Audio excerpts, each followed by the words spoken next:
This is just my album, and it was kind of unsung. And here's another thing, Micah, go ahead and look, because Ross, do you have the album cover in front of you? Nuh-uh, I got it in there, put up somewhere, but I ain't. Okay.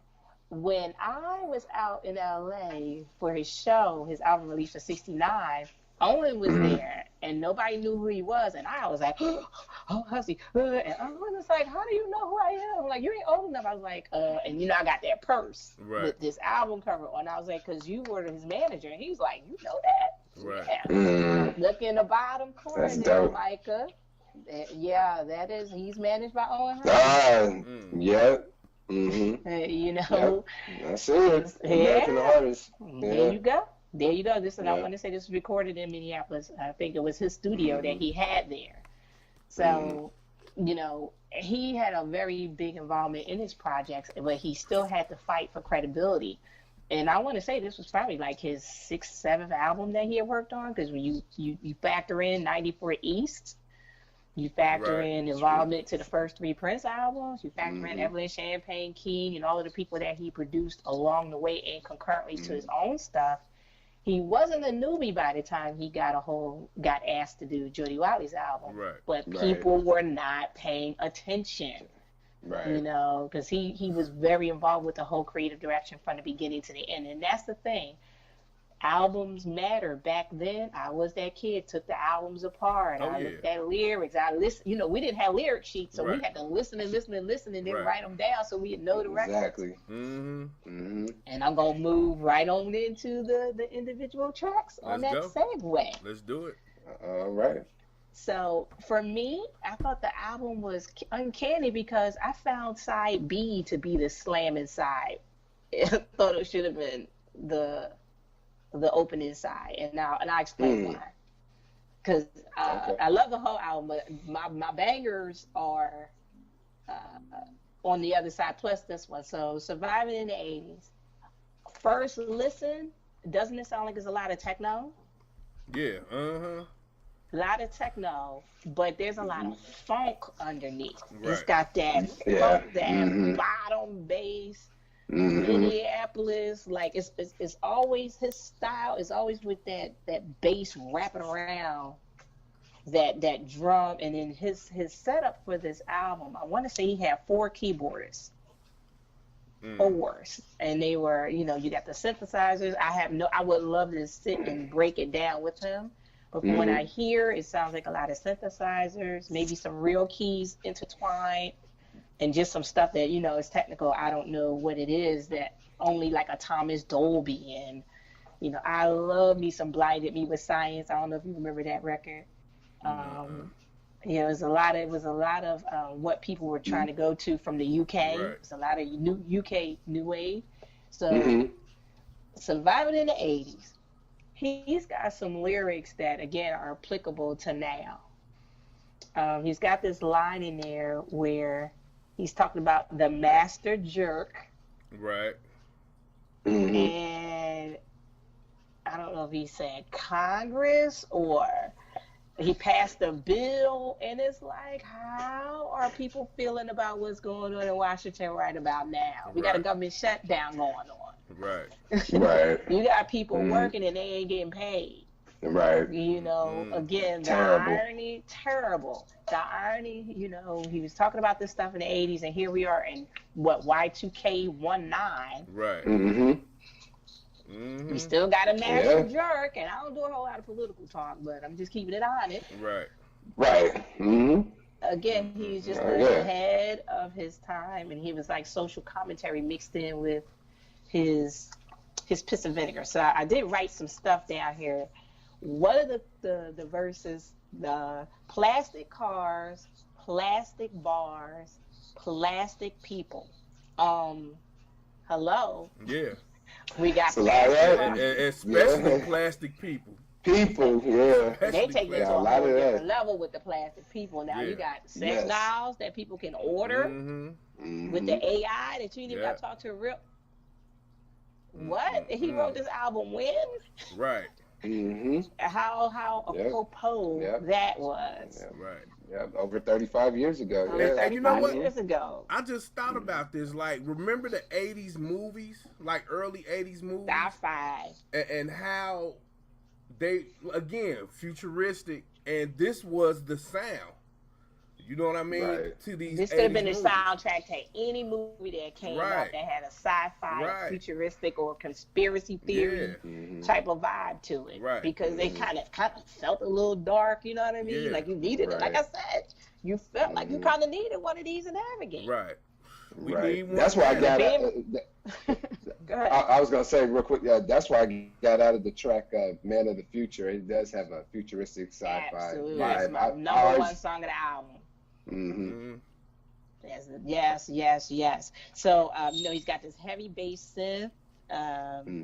His voice almost sounds like he's talking from outer space back to Houston. We have a problem. Then he's like, "Welcome to the 80's, y'all. Well, welcome to Y2K19, because a whole lot. Well, we made some strides. It's a lot of funky crap going on, and it's like, better pay attention." I wasn't a fan of his rapping. I'm from Philly, so if you ain't spitting bars, I love you, but I'm gonna need you not rap no more.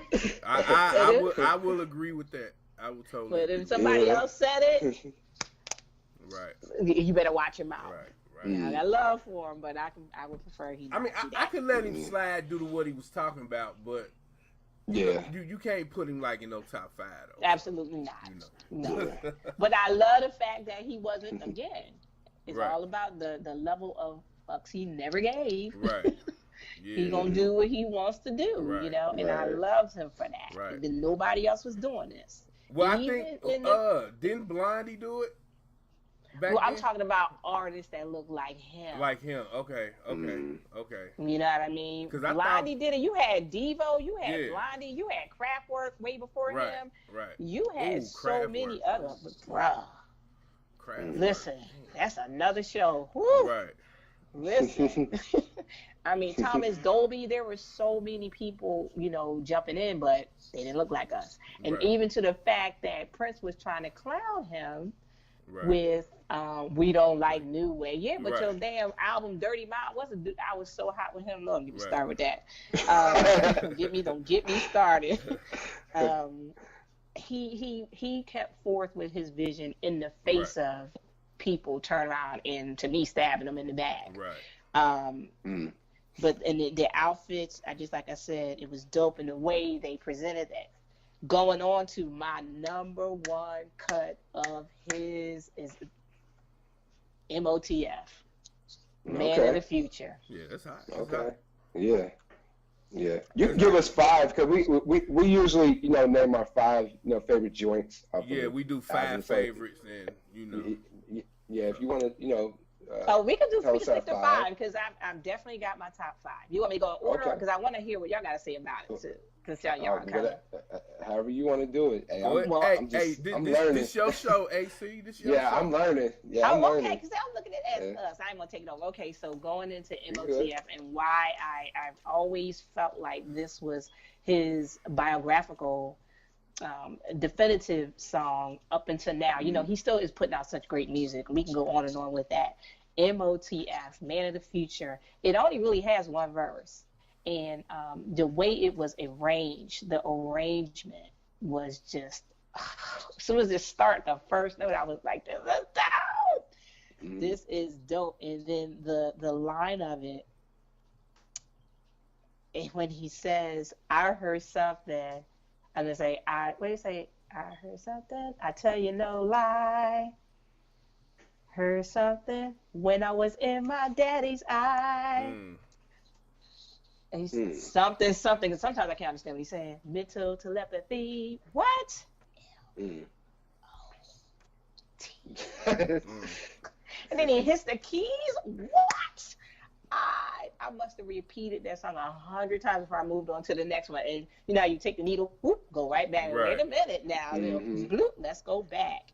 And I was just floored. I felt like it was too short. And I think on the reissue, they did something. I just don't remember the bass being as funky as it is, because it is fun. This is the dopest song. I would like to license it from him.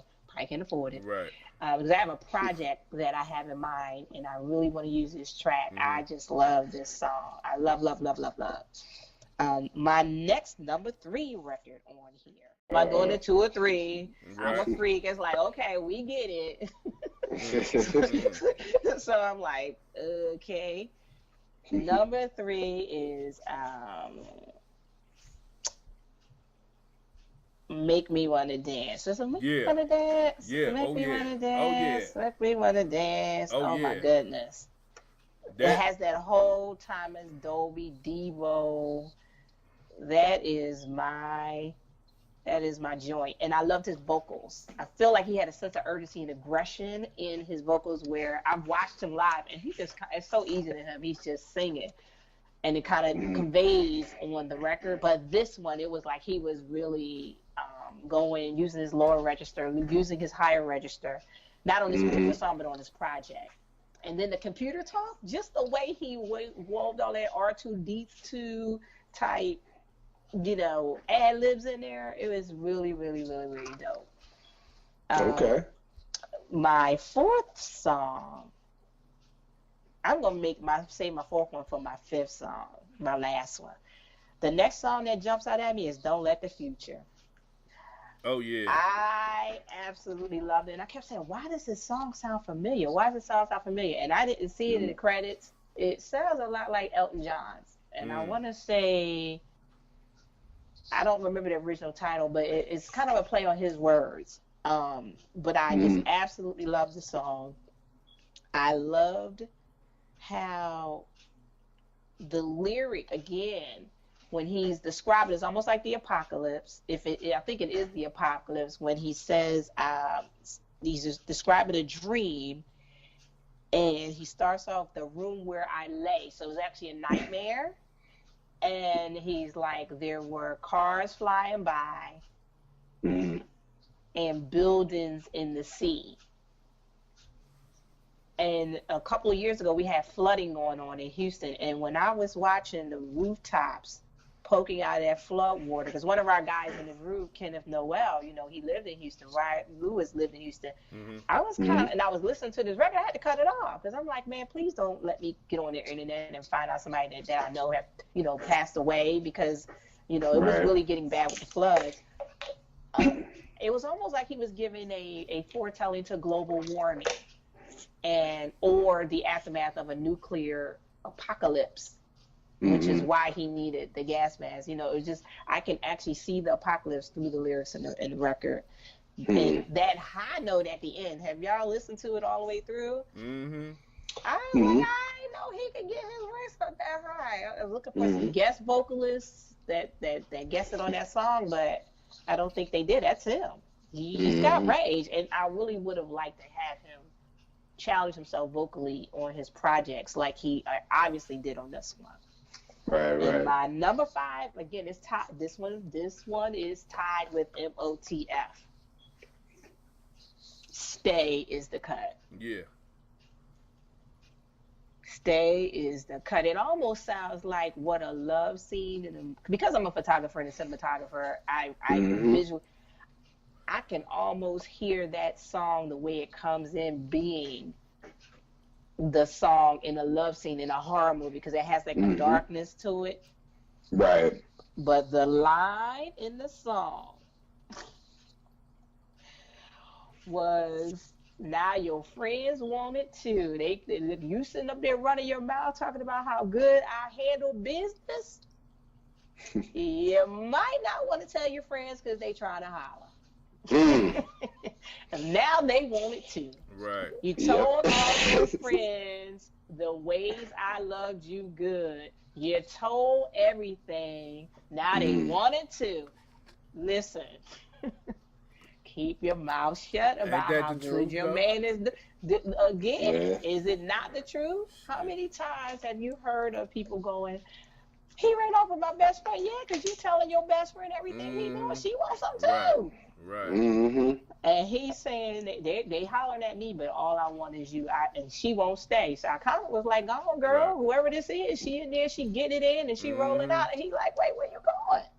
Right. So I really, really like his flipping the script and really showing some how a man can be vulnerable, but not look like a punk at the same time. Right.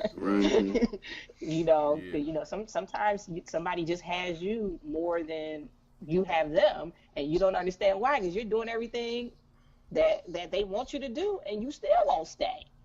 You know, so I love the premise of the song. I love how it was arranged, and it is tied. He threw down on this record. I absolutely love the drums, the synth, the vocals, the keys.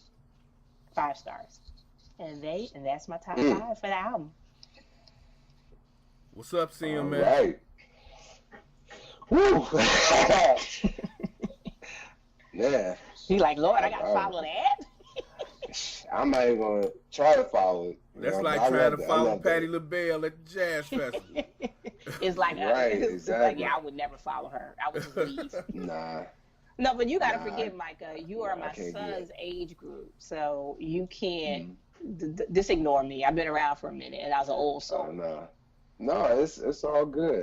Like I said, I'm just sitting here and learning. So, but if I had to pick my top 5 favorite joints, I'm gonna go with I'm gonna start with number 5. I'm gonna go with the let me see. I'll probably go with Stay. Yeah, I think that's a song that's grown on to me much more. I like how you described how when you listen to it, you can kind of visualize it being in a movie scene or a love scene in a movie, because that's the way I hear it too. I like Love Dog like that. It kind of reminds me of Footloose. Yeah, I like that. It does. Footloose, yes. Kenny Loggins, is that who made it? I think so. Yeah. I see that. I definitely got that. And Adam Ant. It has an Adam Ant feel, because I actually had it in my notes here too. Okay. Can I talk a little bit about that one quick? Stay right on Love Dog. So, okay, go ahead. Again, I was one of them shorties that we read magazines, and one of the things I loved about him, he was a straight shooter. Like I don't know if he's telling the truth, but it just came across as just him talking. And he always made it known he was a player. He liked more than one girl, and it seemed like his girls all had an agreement. Like, listen, you know, everybody knew what everybody was about. You already knew what this was. It wasn't a whole lot of dipping because everybody knew. I was like, man, that must be some good stuff for you to be putting up with that shit, but whatever. It's like he was about that life, and there's a picture. I'm not gonna name the picture. There's a picture he's in where the picture just looks a little scandalous to me, because he's in the picture with someone else, and then the someone else booty is on the other person, arm is around him. I'm like, what is going on in this damn picture? Was she one of these girls they were talking about? Because he made it known that there was some girl sharing going on. And it was kind of getting to the point where the girl was getting tired of having to share him, and she tried to, in this interview, he said she tried to stab him with some scissors. I'm telling you, he was off the damn chain. Wow. I was probably like 14 reading this, 15, cracking the hell up. He used to give the most hilarious interviews. And this song he's coming out like, I'm a love dog. Like, I like more than 1, 2, 3. Like, he's not making it a secret. Right. And, he's going hard. It's hilarious to me. I mean, he even gave an interview where he said that he was supposedly on the roof getting some, and he rolled his little narrow behind off the damn roof, and it was a dog down. I can't make this up. There was a dog below that didn't appreciate him dropping into his zone, and of course the dog chases him. Wow. I'm trying to imagine, okay, is jiggling, jangling all over the place. That could have ended wrong. That could have been the best. And so